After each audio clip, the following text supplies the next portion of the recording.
वसुदेव नारायण नारायण नारायण वसुदेव सर्वम में वाद विवाद एवं मतभेद नहीं है। ज्ञान में मतभेद होता है, प्रेम में मतभेद होता ही नहीं है। प्रेम मतभेद को खा जाता है, मत में भेद होता है, प्रेम में भेद नहीं होता है। प्रेमाद्वेद बहुत विलक्षण चीज़ है। आप किसी को प्यार करते हो तो फिर आप गलतियाँ टूटियाँ नहीं खोजते रहते हो।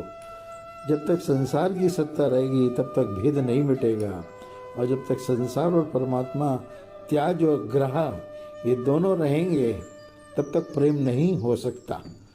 जब तक ये वृत्ति रहेगी हमारे मन में कि मन को संसार से हटाएं और परमात्मा में लगाएं, तब तक मन का सर्वथा निरोध नहीं होगा। जब तक डोका वियाग रहेगा दोनों का, तब तक मन का निरोध बड़ा कठिन है।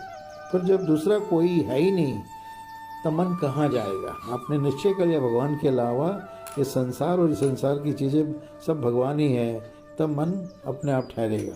जब एक प्रभु के सिवा कुछ है ही नहीं तो फिर मन को कहाँ से हटाएंगे और कहाँ लगाएंगे। दो चीज़ें नहीं रहेंगी तो निरंतर भजन ही होगा। हर अवस्था में भजन के सिवा क्या होगा। विवेक मार्ग में नित्य अनित्य सत असत जड़ चेतन दोनों चीज़ें रहेंगी। वस्तु पास में रखना दोष नहीं है, पर उसका सहारा नहीं होना चाहिए। आप सब जीवन मुक्त हैं तथा भगवान को प्यारे हैं। सब मम प्रिय सब मम उपजाए। संसार का बंधन आपका माना हुआ है नहीं, तभी यह वो कटता है। हमारा संबंध भगवान के साथ है।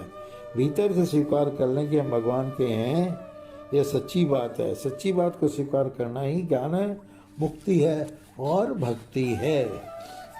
सत्य की स्वीकार करना हो तो दूसरे को सामने मत रखो कि वो अलग है। अपने को सामने रखो। दूसरे को सामने रखोगे तो सत्य नहीं मिलेगा। शरीर को अपना ही अपना मान रखा है, पर और शरीर अपना नहीं है, यह भी आपको ही मानना है। अब तक शरीर को आप अपना मानकर आपने क्या फ़ायदा उठाया। भगवान की ऐसी कृपा है कि वे पात्र को तो मिलते ही हैं, अपात्र को भी मिलते हैं। ऐसा नहीं है कि कोई बदमाश है और बदमाशी करता उसको सूर्य भगवान रोशनी नहीं देते हैं और बाकी लोग को देते हैं। अपात्र को भी मिलते हैं, कुपात्र को भी मिलते हैं। आप अपने को देखिए, भगवान की कृपा से हमने कहाँ जन्म लिया, कहाँ चले गए, क्या चाहते थे, क्या हो गए, कैसे थे, पर कैसे सत्संग मिल गया। भगवान हमसे प्रेम करते हैं, इसकी पहचान यह है कि हमें सत्संग मिल गया। सत्संग हमारे पुरुषार्थ से नहीं मिलता, केवल भगवत कृपा से मिलता है। एक मार्मिक बात है कि अचानक कहीं भगवान की याद आ जाए तो समझे कि भगवान मुझे याद करते हैं। उस समय विशेष रूप से सब काम छोड़कर भगवान में लग जाना चाहिए। कोटिंग त्वक्ता हरि संस्मृत है। नाम जप कीर्तन सत्संग पाठ आदि किसी भी तरह से भगवान में मन लगाना चाहिए। हमारा स्वभाव तब सुधरेगा। कब सुधरेगा? जब हम अपने प्रति न्याय करेंगे, अपने को दंड देंगे और दूसरे को क्षमा करेंगे।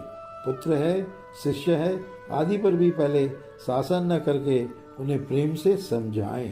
प्रेम से न समझे तब उन पर शासन करें। हमारे दुख का कारण कोई दूसरा नहीं है। दुख होता है तो हमारी भूल का फल है। भूल का फल है। नारायण।